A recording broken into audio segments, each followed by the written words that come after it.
Hey guys, Jem again here with another book review. This time I'm going to be doing a book review for Speak by Laurie Halse Anderson.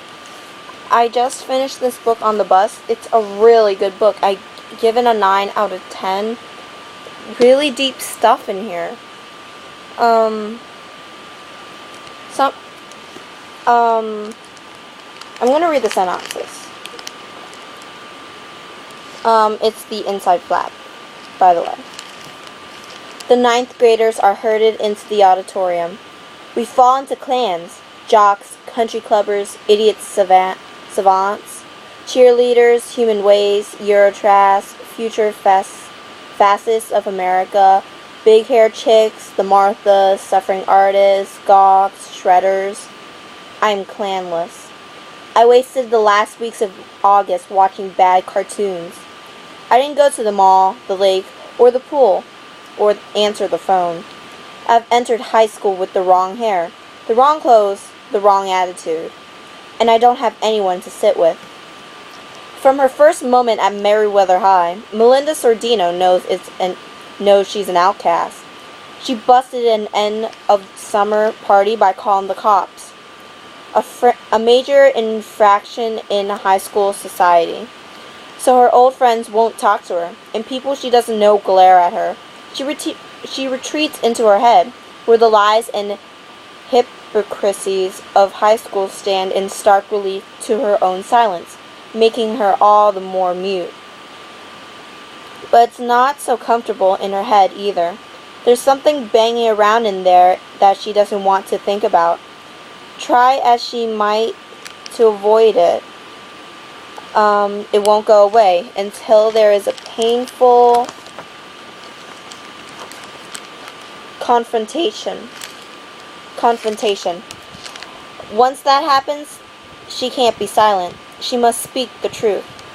In this powerful novel, an utterly unbelievable, bitterly ironic heroine speaks for many a disenfranchised teenager while learning that, although it's hard to speak up for yourself, keeping your mouth shut is worse. So yeah, you heard this girl Melinda Sordino called the cops at an end of the summer party. It's because something happened to her that freaked her out, and her best friends hate her. At the party, she gets raped by this guy, I think he's a senior, named Andy Evans. She got so freaked out that she called the police, that's why. People hate her in the beginning of school because she never told anybody until the end. She goes through all this drama during the school year of her being mute. Her grades flunk from last year and everything. Her best friends won't talk to her. Her sort of friend that she made ditches her. Oh my god, so much drama. And then at the end of the year, near the end of the book, she tells Rachel that she got raped by Andy Evans, and Rachel's dating Andy, and she doesn't believe her.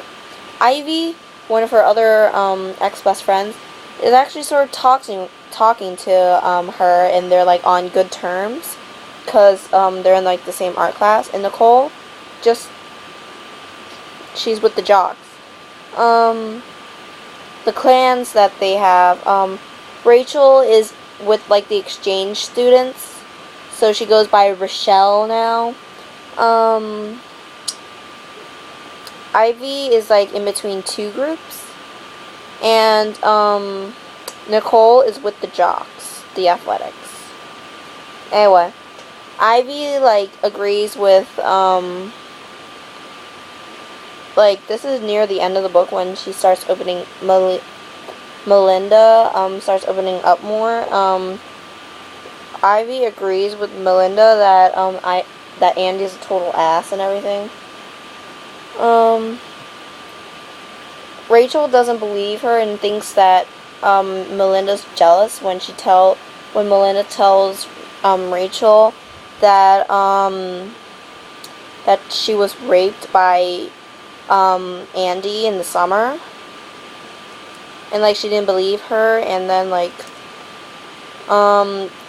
people started to believe her because something happened. I really don't know how to describe it. So, it was a really good book. There's sometimes that I feel like Melinda, I want to, like, shut myself away, and, like, stop talking. I wonder, would anybody notice if I stopped talking? Would anybody care? There are a lot of things that make you want to think, like, would anybody care if I stopped talking, like how Melinda did. Like, she temporarily stopped talking. It makes you think about things that you wouldn't think about before. It's really deep, it's a really good book, and it actually teaches you a nice lesson. So, I really recommend you to read this book. There's a movie of it also. I accidentally watched the movie first because I didn't know it was a book, and then we started reading the book in class. And we started reading the book in class on Monday. I checked out the book yesterday from our library, and I finished it today. So yeah, I'm really ahead. So really, I recommend you to read the book, watch the movie. They're really good. I seriously recommend it to you. I'm guessing, if anybody else has read the book, I'm guessing that they might recommend it to you too, because it has a deep meaning, a message to you, about keeping your mouth shut. You should speak out instead of keeping everything in. It's maybe speaking up for yourself is hard, but keeping everything inside is even harder. How should I explain this? It's a better chance for you to speak out. You should tell your friends things, if you really trust them. Like, they won't go off and, like, start gossip about it. Here's what I advise you. If you're like one of these people like Melinda, you keep quiet, don't speak up. You should speak up and tell anybody about this. Well, not really anybody, somebody you trust. But you should tell somebody about what you're going through. Like, because if you, like, keep it a secret, like, it might get to you. You might, like, can't take it anymore.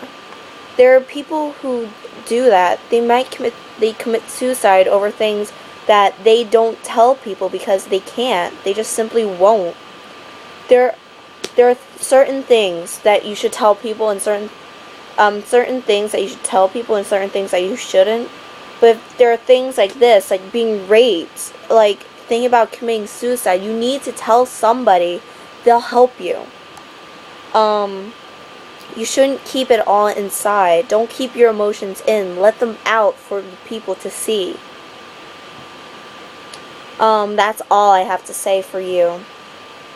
But seriously, put your heart out to people. Tell them what you need to tell them. Don't keep it all inside. That's all I have to say about Speak. Again, I rate this a 9. I seriously recommend this book. It has a good message to people, to teens, mostly, because this is like a middle school book, maybe a little bit into the high school, maybe like 9th, 10th grade. But I really recommend this book for all of you to read. It's very, very good, and it's like, it has such a deep meaning in it. Like, I don't know how to explain. Anyway, that's all I have to say about the book. And for the advice I gave you, I hope you, like, follow it, because you need to tell somebody. Don't keep it all in. That's how bad things happen. Anyway, see you guys later, alright? Alright, wait. I won 2 book giveaways. The Marcella Fragment by Anna LaForge, and Strings of Color by Marianne L. Thomas. The Marcella fragment is a signed copy. I'm so, like, happy right now. Look, it's a signed copy. My first signed book ever. Anyway, I might read one of those two next because, you know, I was reading The Taker, but then I switched to The Witch of Blackbird Pond, but I didn't really want to start any of those because, like, I wasn't really in the mood for, like, those kind of books to read. So I might read this one, the Marcella fragment, or Strings of Colors. That's all I have to say. Bye. See you later.